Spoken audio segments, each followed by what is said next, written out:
lot of things are happening on the planet right now. Since the 12-12-12, which is when we had our last conference here, the earth has shifted. A lot of people say to me, did the ascension happen? What was the ascension? The earth certainly seems to be in chaos. Humanity have not ascended, but the earth did shift. The 12-12-12 and the 12-21-12 were about the earth shifting into higher dimension, about the earth going into greater dimensionality.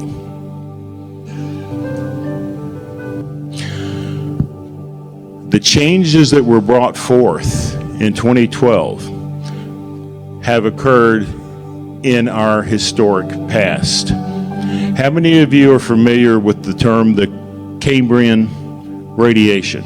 The Cambrian Radiation was when all life occurred on the planet Earth.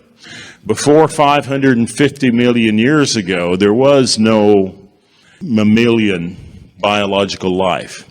And in geological terms, it suddenly seemed to appear overnight that all of the life forms like us suddenly appeared 550 million years ago, which in the slow dance of geological time is not that long ago.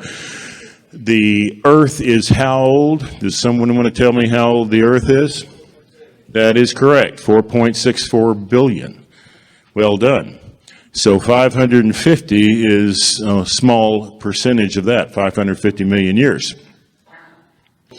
And so the changes that are happening now are also triggered, and I'm going to go into the causes, to a large degree by solar radiation, by coronal mass ejections. And that is making tremendous change around the earth. We have spoken about the fact that people seem highly divisive. People are argumentative. Energy is swaying back and forth. Politics are absolutely disgusting. But it's not just politics, it's every area. And so there's something going on. What is that? And one of the key points that we have talked about for several years is that humanity have not ascended, but the earth has shifted. And with that shift, there are certain changes that affect us on an emotional and spiritual level. The earth has gravitational cycles. Did you know that? We are in an anomalous low web of earthen gravity right now. And when gravities are low, it affects the human emotional field. Part of the reason people are so gripey, people are so argumentative, people are so polarized right now is that the magnetics are shifting. We are shifting, have shifted from a predominantly magnetic grid to a crystalline grid. And so during the times of this shift, there is a lot of change taking place. So there's a lot of things happening. And the main thing that I like people to know is that as hard as things seem just now, we are on track. We are dealing with crucible astrology. All unresolved energies are surfacing, and they have to surface so that we can face them and move forward. 2038 is a key date that Edgar Cayce spoke about, that John Van Auken wrote a book about, that Metatron has channeled about. The Great Pyramid says the end of this era is 2038. So we've got a rough road to go through, but it is you people. It is the metaphysicians. It is the seekers. It is the enlightened that must carry the torch right now. It is so important for you not to give in to fear. It is so important that you not give up. It's easy in the energy of chaos that's going around right now for you to let down your guard, for you to look at this and say, you know, this is the worst I have ever seen global affairs. There is no ascension. We are surfacing things so that we can deal with them. Things are coming to the surface that are unresolved to force us to deal with them. The golden age begins after 2038, but a lot of you are here now as envoys to navigate us through this rough time. And it is a rough time, but it is leading in the right direction. And one of the biggest things you have to do, one of the most important responsibilities that you have, is to not think in negative terms, to project joy and get rid of the doomsday prophets, the naysayers. I read not too long ago about Nibiru, the 12th so-called planet. There is not an elliptical planet that is going to destroy the Earth. It's my belief. The 12th planet predictions of chaos have already had 4 separate dates that the world was going to come to an end. The world is not going to come to an end. I don't believe there is a 12th planet. I don't believe Stitchin accurately interpreted what happened there. But there is not a scenario where a planet is going to destroy the Earth. There is not a scenario in where we're going to go into a global cataclysm. It's my belief. The 12th planet predictions of chaos have already had 4 separate dates that the world was going to come to an end. The world is not going to come to an end. In a real sense, it's silly. We did not come this far just to have it all taken away with us. There is not an elliptical planet that is going to destroy the Earth. And so it is essential that we get past the charlatans, that we get past the naysayers, and that we get on course. It is people like I've spoken about with Edgar Cayce that talks about the way to move into the future. And in these chaotic times, it is good to be associated with a collective energy, a group energy, and it has more power than you think. Edgar Cayce says that we reincarnate in soul families. How many of you believe that? We are the family of the law of one. We were together in Atlantis. We were together in Egypt, in Judea, in Babylon, in Og. Where is Og? Peru. After Atlantis. And then we were together at the time of Christ. And then we all became priests and nuns in the Middle Ages. And then we moved to the Americas and became Native Americans to get rid of the guilt. But that is how our soul family moves. We were in India at the time of Rama. We have been together. And when you reconnect with that group energy, there is a protection that is available. And that is so important in these times. By attending events like this, by going on sacred travel together, you have an antivirus program that helps things from attaching to you by associating with a group collective energy. Group energies are real. They have a reverse effect. I mean, when you look at people that get into Scientology and get out and fight that mind control, they get psychically attacked when they pull out of that energy. You're not going to get that from a truly spiritual group. And that is really important. So let me proceed a little bit further. Now, a lot of what happened in 2012 was the upshift of the planet into 12 dimensions. The pixels of reality, the concentration of life force or a cache are much greater across the planet. And because of that, you have to pay more attention to your thoughts. You have to be the wise steward of your thoughts because life force has increased. The anionic to cationic ratio has increased, and I'll talk more about that in a future slide. Whatever you dwell on now is going to manifest quicker than it did previously. And there is a science to all this, a sacred science. The changes in the earth, the increase in the Schumann resonance, and that is the anionic charge that occurs on the surface of the earth. It's real, it's science. The expansion to 12 dimensions, 12-strand DNA, base 12. The 144, the base 12, is a key number for our cosmos, for our universe. Solar radiation. There have been more X-class coronal mass ejections in the last 30 years than all the other times together. And I'll show you exactly how that's affecting us in an upcoming slide. Crystalline influx, the meteor showers, Saturn.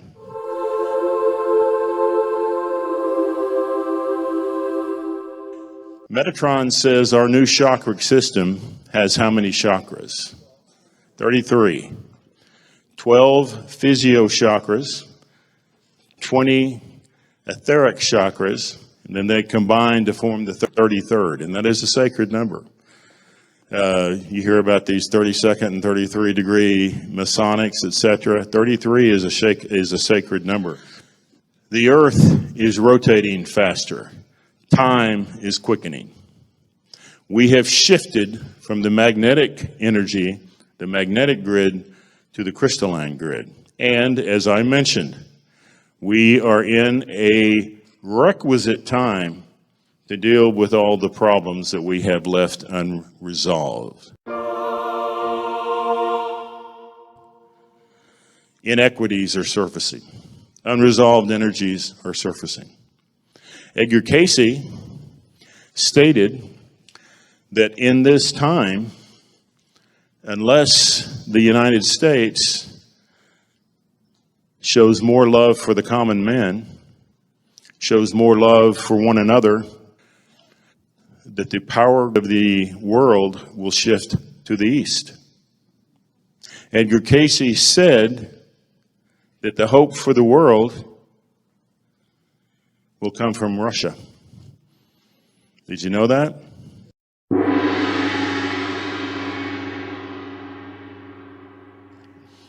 That's the kind of collusion we want. Primary planetary upshift mechanism, solar radiation, coronal mass ejections. According to Edgar Cayce's reading of the Akasha, the fifth age, and you notice that the Mayan talked about the fifth world, the Hopi talked about the sixth world, the same thing. According to the Cayce readings, in the first decades of this millennia, the new body type will form. Now, Cayce had some remarkable readings where he talks about the type of body we had during Atlantis. He said the Atlanteans were 12 feet tall. Big and tall shops did really well. There were also midgets. Here in Arkansas, there have been several pyramidal sites and archaeological digs where they found 8, 9, and 10-foot skeletons. This was an Atlantean colony. There's also been ones where they found 3-foot skeletons. So body types change. And as I mentioned earlier this morning, we are currently carbon-based. And when we switch to silicon, we will become less dense and revert to a more crystalline form. Silicon dioxide is quartz. And we are shifting to become crystals. That's my interpretation. But Edgar Cayce stated that we would form a new body type. Carl Sagan said it had to be silicon. I was talking to someone outside a few minutes ago about the energies of Saturn. You just heard me speak about a 33 chakra system.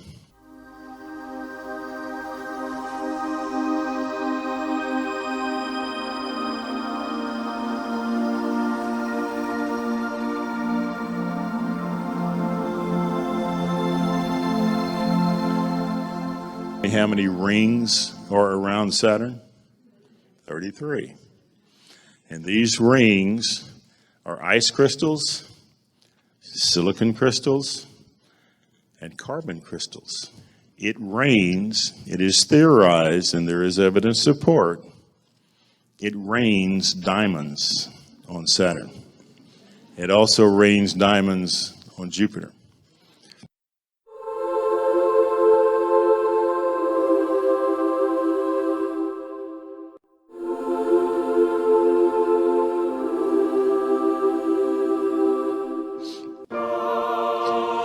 Silicon dioxide is quartz.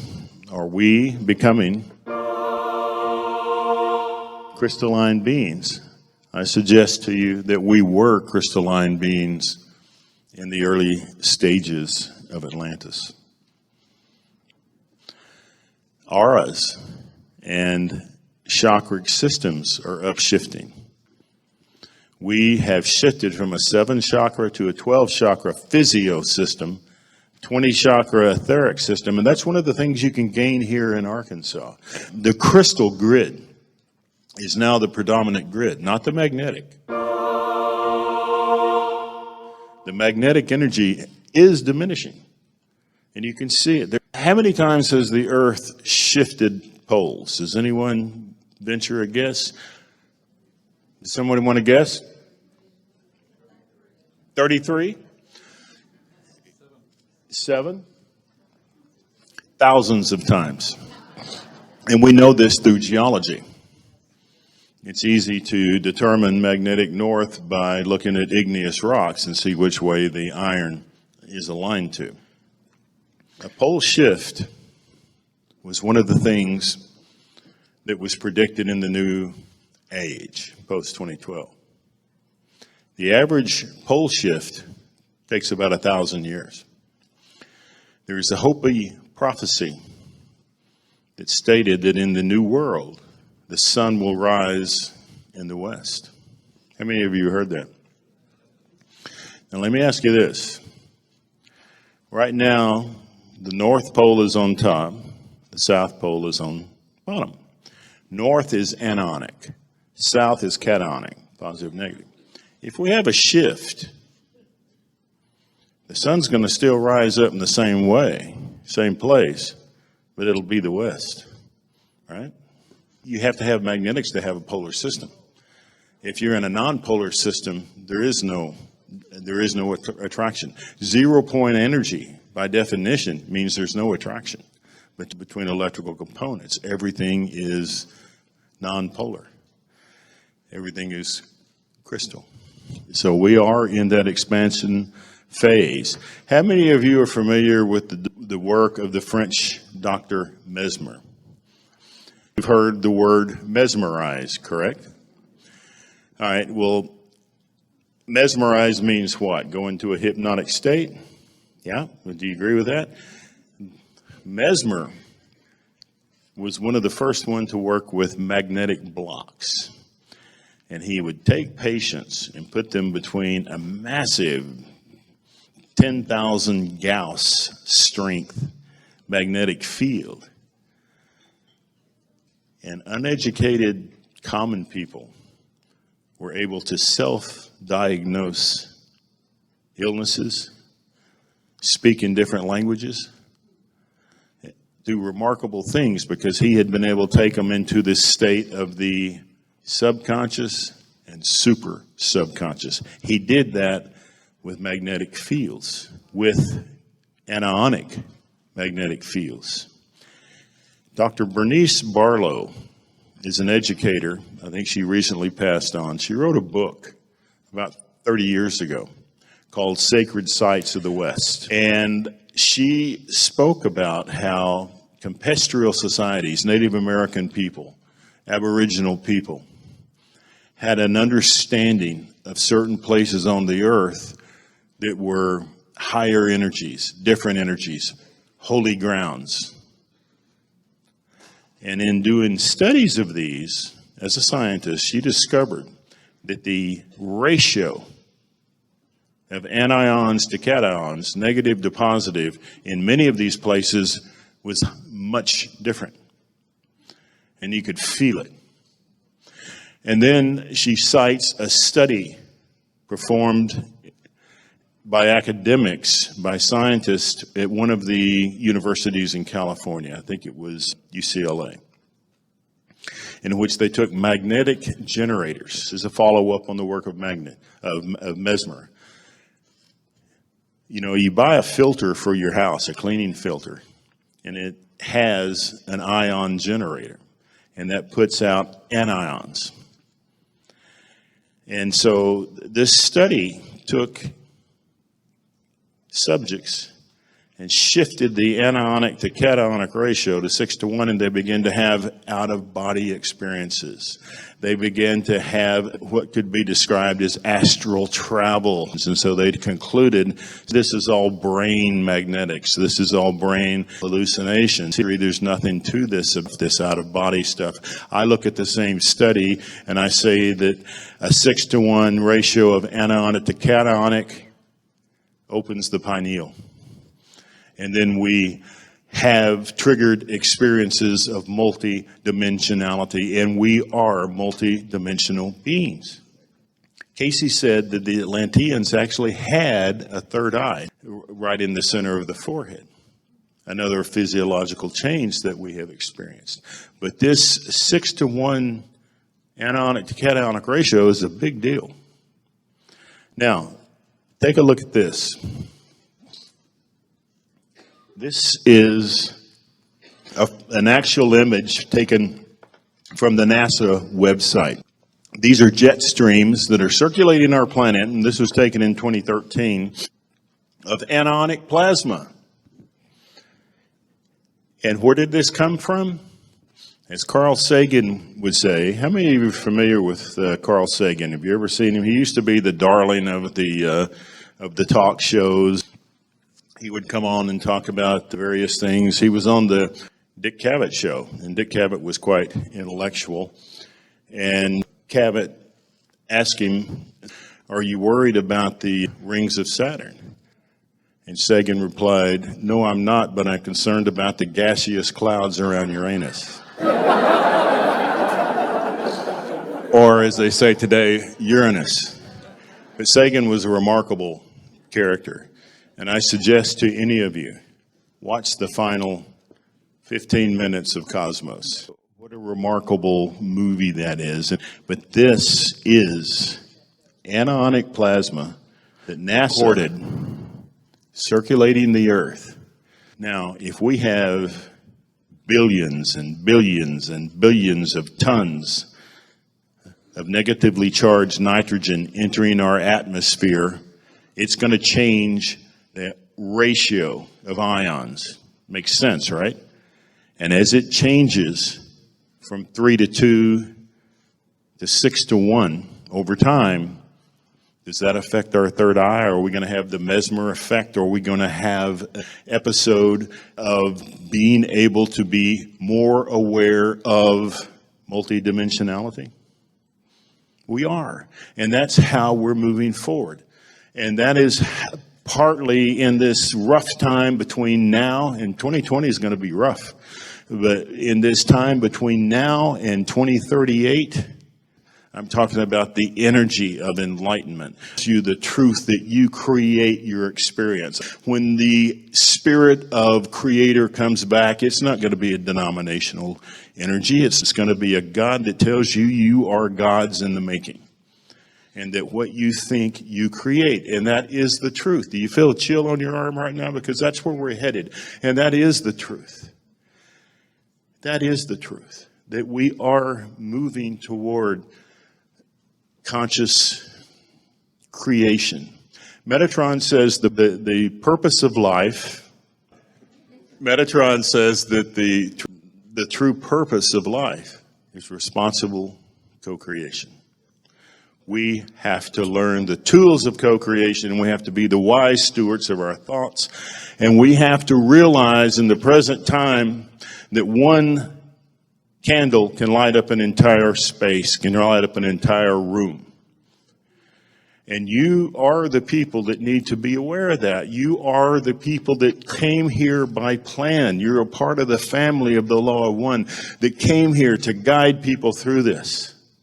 Let's get away from this crazy, divisive politics, this ridiculous hatred of one another.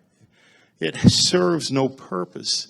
You have been in past lives every race, every religion, every gender. Cayce says that in the beginning, the Atlanteans were both male-female in one body, and that 200 years in the future, we're going to be both male and female, or androgynous. And so there's a lot of changes coming. You know, we talk about differences between us. There is purpose in everything that we do. And I hadn't spoken about this in a long time, but I feel like I should share a little bit about it today. The law of karma, there's fascinating truths in that. But it is not a punishment. It is a balancing, right? It is a balancing. Cayce was clear that sin is not against another person. It's against the self. It is against the self. You know what Cayce defined as sin? And I think this is beautiful. Cayce said, sin is knowledge not utilized.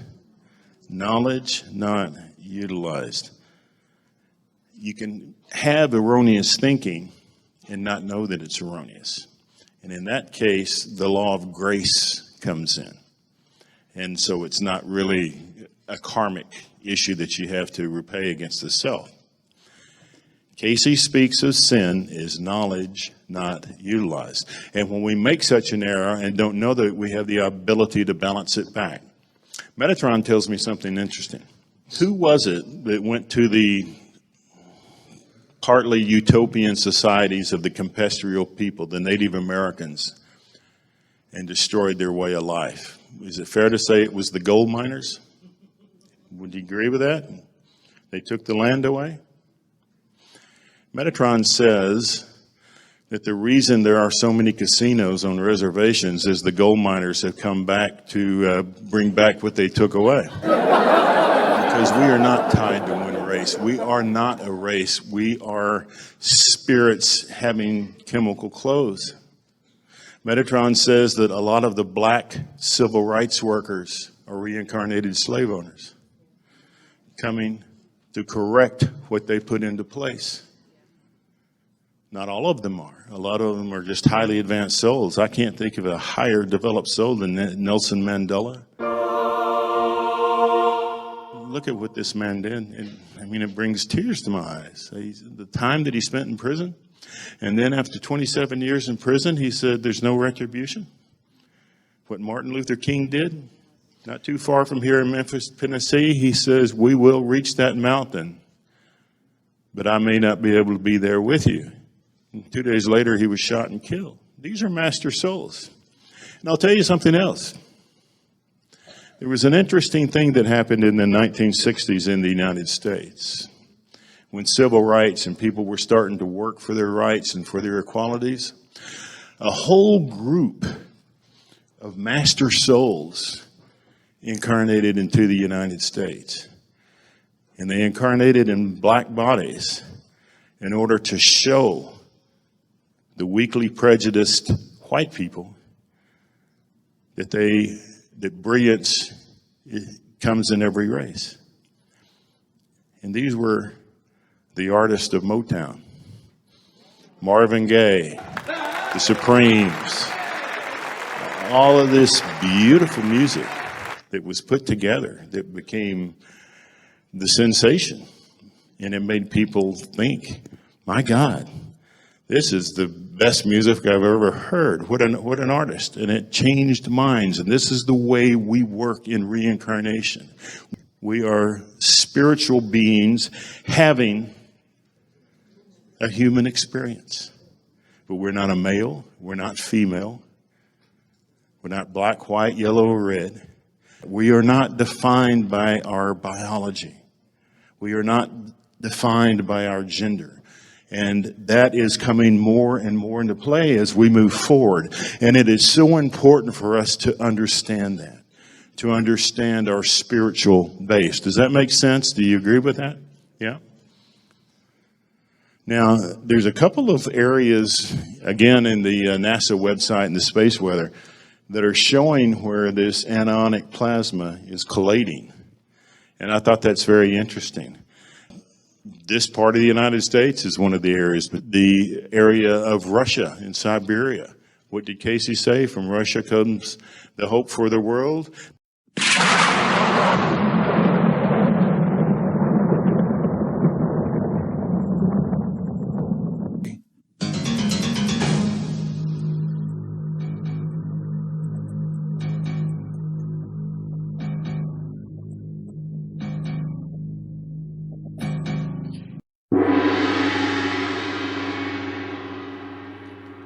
For their love of one another, for their love of fellow man.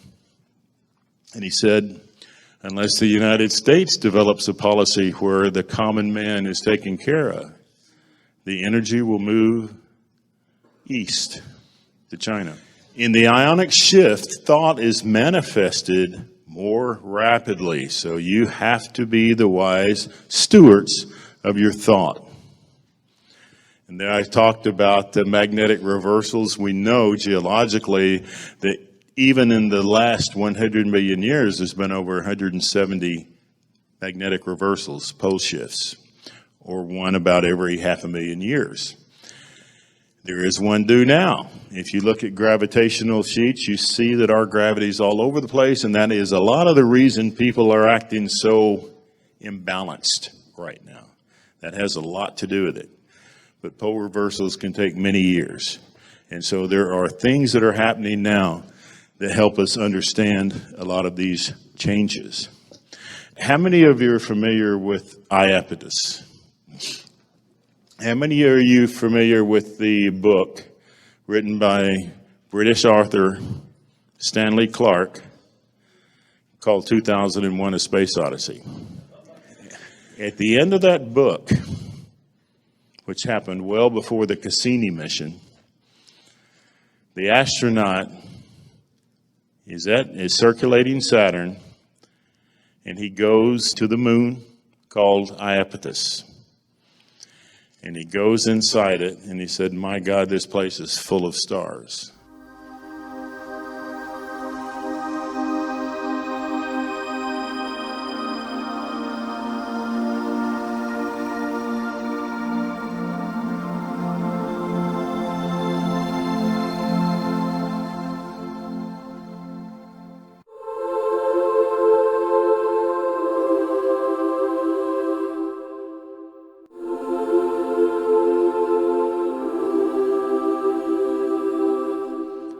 My God, this place is full of stars. Iapetus has some unusual characteristics, as does Saturn. Saturn has 33 rings of crystals, of crystallized carbon, which is diamond. Saturn has a northern pole that forms a perfect hexagon. Did you know that? Photographs of it, perfect hexagon. The southern pole of Saturn is a vortex, a spinning vortex. Saturn has a lot of moons. Iapetus has a 500-mile high ridge going right down the middle of it. Did you know that? 500 miles high. It looks like a dodecahedron that was welded in the center. Is it an artificial moon? Is it a stargate? It is a space station connecting Arcturus to our solar system. Something to think about. Saturn also has a number of moons, 58, I think, but it has two moons that circulate in an opposite pattern, counterclockwise if the other ones are clockwise. And what that does is keep the rings in place. How can that be a random occurrence? It is time that we realize there is an order to everything. There is a science in place, and it is divine science, and it is creation. It is not random occurrence. Perhaps this is what Iapetus once looked like. Perhaps this is what the second moon of Atlantis looked like, which I'll talk about a little bit tomorrow. Now, I want to talk a little bit about consciousness.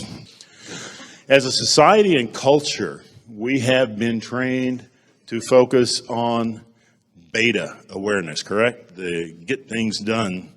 And what's next for humanity is this for us to learn how to activate different states of consciousness.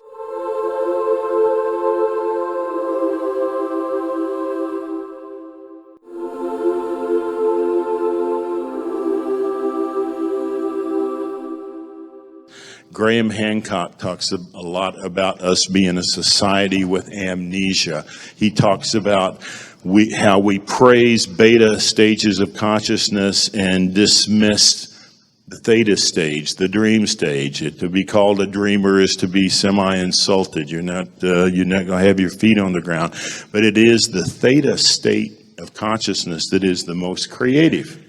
And we have to learn how to get into our theta stage and then regulate our own levels of consciousness accordingly. What's next for humanity is conscious co-creation. And before we end our event on Saturday, we're going to take 575 people inside this crystal vortex that we're in now. And we're going to focus on and see what our unified mind can do in conscious creation in a crystalline field. Perhaps we can pray for highest good. And we can make a space where each of you, between now and Sunday, think about certain things you want to have in your life. Whether it be a healing, whether it be an accomplishment, whether it be a prayer for someone else, and focus on that energy, because that is how creation occurs, through thought. And when you have a collective energy of thought, it is powerful. It is powerful. What would happen if we had millions of people meditating together toward a certain goal? And that energy was directed to a certain place, a certain power node. There is a scene in the movie Gandhi, and Mahatma Gandhi is unquestionably an avatar, a master soul. And there is a scene in the movie Gandhi where a Hindu man comes to Gandhi and says, "I've lost everything. My son was killed by a Muslim, and I killed a Muslim man and a Muslim child. I am forever damned. There is no way out for me." And Gandhi looked up from him and said, "I know a way out." And the man said, "What?" And he said, "Go find a Muslim child whose father has been killed and raise him as your own. Only make sure you raise him as a Muslim."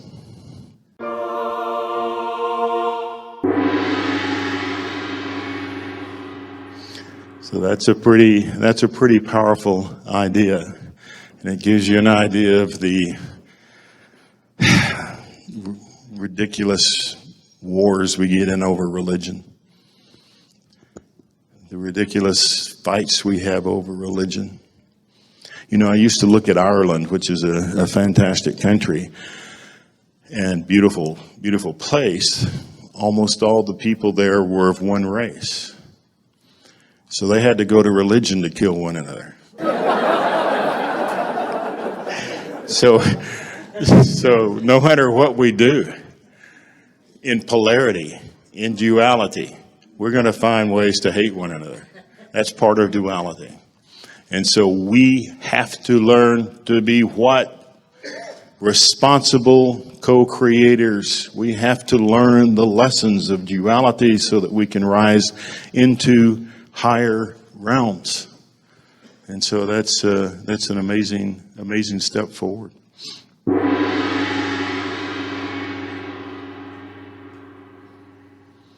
Co-creation is absolutely essential. Absolutely essential. And before I leave this topic,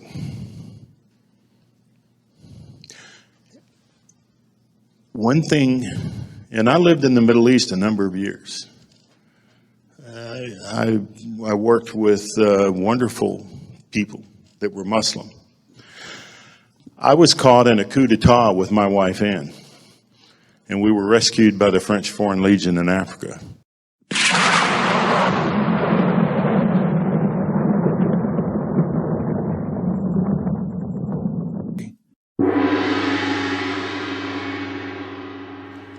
The American embassy left, and we were just kind of hanging out there, and the whole country was being burnt down. Africa, we were in a country called Gabon in Western Africa, and there is no majority tribe, and they're always killing one another, and they burnt down the entire city, took a lot of people hostages, and we were praying.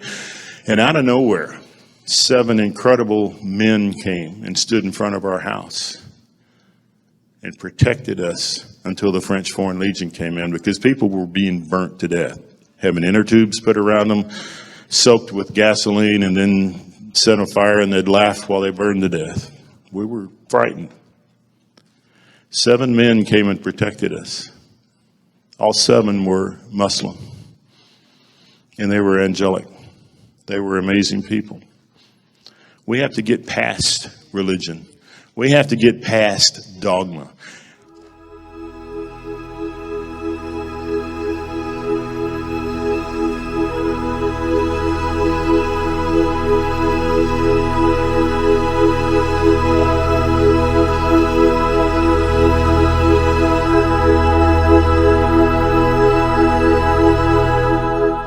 The Dalai Lama says that it is time we find a way of spirituality that is completely above religion.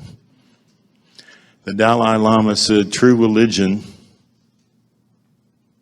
is the kind heart. Is the kind heart. And in this time of unresolved energies, we see the energies of the Crusades surfacing. That hatred, and it's so past time to get beyond this and to realize that love is what ties us all together.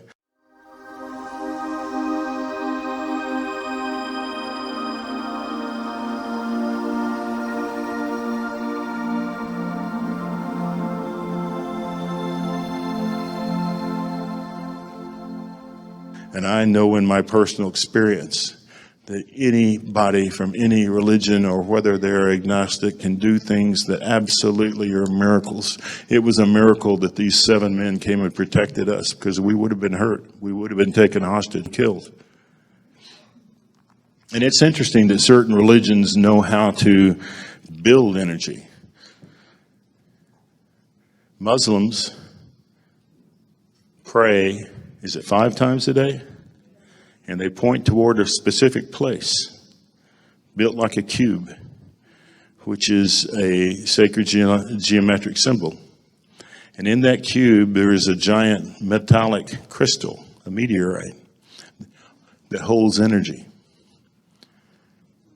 And when you have billions of people sending energy to one spot, you create a powerful wave. And that is an example of the consciousness. And what we have to learn to do is recognize that we are all the same. We have to move together in love and get away from dogmatic patriarch religions and move toward the science of love, of goodwill. Cayce says the hope for the world will come from Russia. These are guilt-free people that haven't had a religion hanging over their heads for exactly 100 years, since 1917.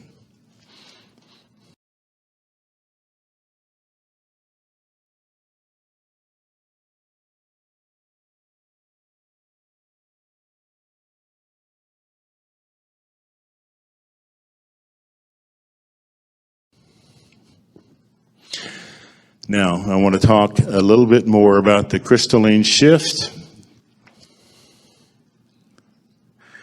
and about energies on the earth. All of you are familiar with the fact that the earth is a living energy and that you have incredible places across the earth. The Atlanteans of Poseidon were called the Golden Ones. They were 12 feet tall. They were masters of understanding earth energies. At their source, they were Pleiadians.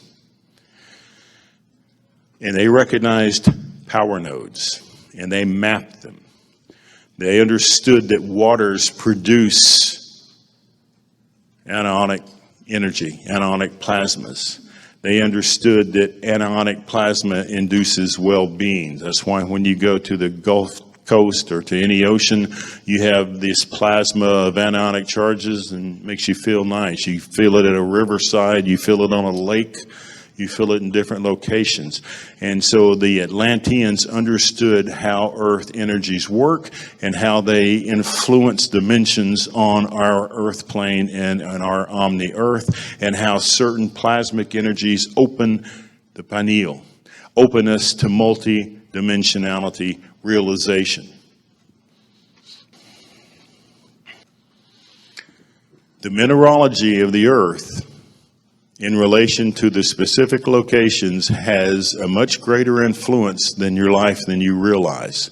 There are locations that specifically because of their effect in the human field that can be considered more inducive to specific chakric emotional aspects, including discipline, creativity, emotional expression, repression, and freedom of expression. Mineralogy affects people. People talk about a grid system on the earth. I believe that mineralogy has a greater influence on human characteristics in certain ways than do planetary angles. I think it was Becker-Hoggins and some of the others that tried to come up with a dodecahedron pattern of the Earth grid. And I suggest to you that it is more than that, that the real pattern of the Earth energies that we connect is as much to do with mineralogy as it is stars and planet angles. I promise you, if you go to an area of crystalline quartz in Hot Springs, or if you go to an area of intense diamonds at the Crater of Diamonds State Park, or if you go to an area of magnetite in Magnet Cove, you will feel the difference. There is a difference between magnetic energy, crystalline energy, and moving plasmas. So it is these energies that are shifting, these energies that affect us through induction by affecting the human aura. Now, Edgar Cayce spoke about gemstones affecting auric integrity. Now, there are a lot of things that affect auric integrity, but that is the forgotten science, and you have to learn. You have to understand how to protect the aura today. It is more important now than ever before to maintain an intact auric field. When you are in an area of political chaos, of constant unrest, of gravitational anomalies, of fatigue, It is the auric integrity that must be maintained, because our multidimensional awareness occurs on the level of the aura, not on the level of the physical body. Does that make sense? The importance of understanding auric integrity has never been greater, because negative energies can absolutely attach to your ovid. You have this ovid around you that we call an aura.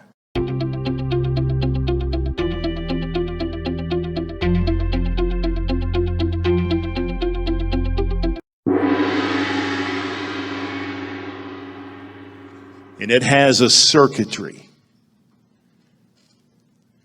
And there are certain things that pierce that circuitry. Anger is one of them. Jealousy is one of them. And it's not all emotional. Jet lag, flying above the Schumann resonance, can do it. Riding on a roller coaster can do it. There are certain things that disrupt the energy of your auric field. And when that happens, you need to know it. If you have a crack in your aura, you're going to bleed energy. And when you are bleeding energy, your circuitry goes into dysfunction. And when you have an air leak, when you have an energy leak, it's usually around the solar plexus, and negative energies can attach. Not necessarily out of negative intent, but simply out of magnetics, simply out of electromagnetics, positive to negative. A lot of things that attack you aren't trying to hurt you. They are simply electrical opposites. If you disrupt your auric field by being too close to a microwave or using the cell phone too much, that microwave and that cell phone were not evil out to attack you. You just did not understand auric mechanics. You didn't understand how to protect that field. But it is essential now to keep this field intact and to increase the size of it. Because when you are in a situation where you want to create something, if you're bleeding energy, you're not going to create very well. If you are in a situation where you are in a conflict with someone, not malicious, but a conflict, and there will always be conflicts in duality, the one who has the greatest energy will win that conflict. If you're bleeding energy, it won't work for you. And so the importance of maintaining an intact auric field is greater now than it has ever been before, because you need to increase the capacity. You need to increase your auric field from a 4-foot radius from the heart to a 40-foot radius from the heart. And when you do that, you will have tremendous co-creative energies, the abilities to experience other levels of reality without delusion. One of the greatest issues we have in metaphysics is that a lot of people lose their grounding. They get delusional. They get airy-fairy. And you have people that think, oh my God, this person's lost it. And so that is why it is important to keep your feet on the ground. You have to keep your feet on the ground in order to reach the highest levels. The biggest problem in metaphysics today is you have people that get lost, that get delusional. You have to use discernment. It's not what I say, it's not what anyone says. It is the time for you to become your own guru. And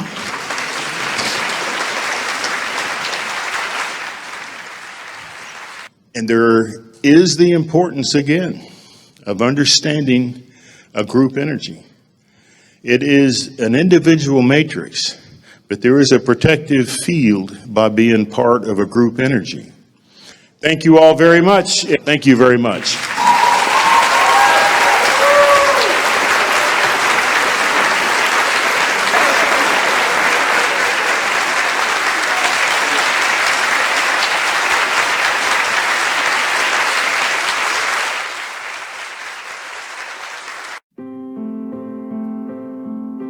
Once there was a way to get back.